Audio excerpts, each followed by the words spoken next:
The title comes from Louis Pasteur, who was the father of microbiology, and before Louis Pasteur, the products of fermentation were believed to just kind of come out of nowhere. They believed it was spontaneous generation, and Louis Pasteur discovered that it was actually, this kind of complex interaction of sugar and bacteria and yeast in a completely airless environment, and he called it life without air. And that was the first time it was really understood that life doesn't always require air.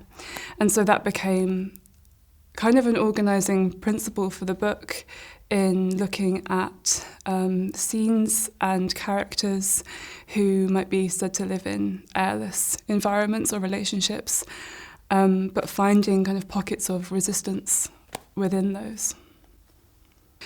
It looks at on some level, the emotional weather that takes place between people, and toxic aspects of relationships. And I suppose the poems happen in a kind of semi-fictional world where the boundaries between the characters and the environment that they're in aren't always well maintained. Things leak into each other and affect each other, and that kind of is my view of ecology anyway.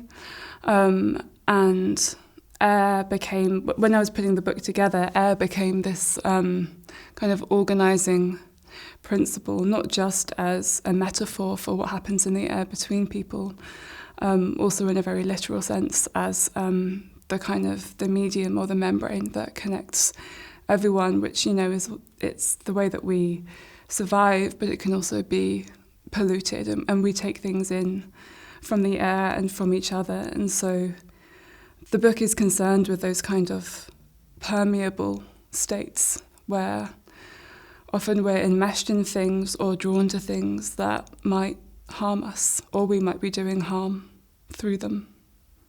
I don't call myself exclusively a poet. I also write in other genres and other forms, and so I would say I engage in some kind of writing on a daily basis, but poetry is quite particular for me in that if I try to think when I write a poem, then it's bad for everyone involved, including the poem.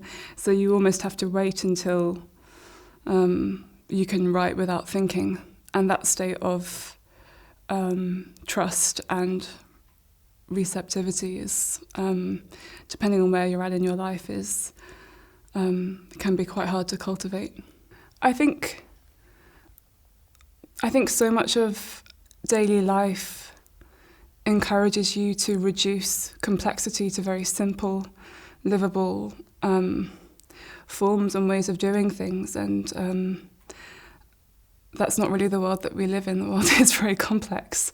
Both the human world and, the human niche that we have carved out in a much broader and more complex world. And I think one of the many values of poetry is that it holds a space for complexity and also for contradiction and paradox and ambiguity. And it kind of delights in the fact that there are many more questions than there ever could be answers. And it doesn't try and force those, I think.